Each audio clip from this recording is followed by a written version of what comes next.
Sir, ফেব্রুয়ারির 7 তারিখ থেকে 14 তারিখ পর্যন্ত promise day, rose day, hug day, তারপরে chocolate day, Valentine's day, sir এগুলোর নাম কেন হয়েছে ওই দিনগুলি?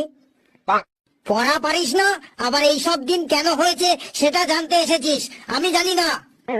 স্যার আমি বলবো এই দিনগুলোর নাম এই রকম কেন রাখা হয়েছে, বল তো শুনি।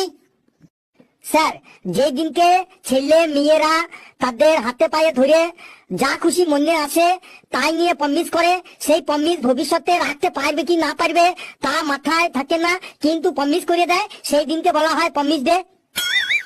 আর স্যার, রোজ ডে হলো ফেব্রুয়ারি মাসের এমন একটা বিশেষ দিন, যে দিনকে ছোট বড় শুকনো পচা সমস্ত গোলাপি হাই ফাই রেটে বিক্রি হয়, 50 টাকা 100 টাকা করে গোলাপ ফুলগুলো বিক্রি হয়, সেই দিনকে হলো রোজ ডে। আর চকলেট ডে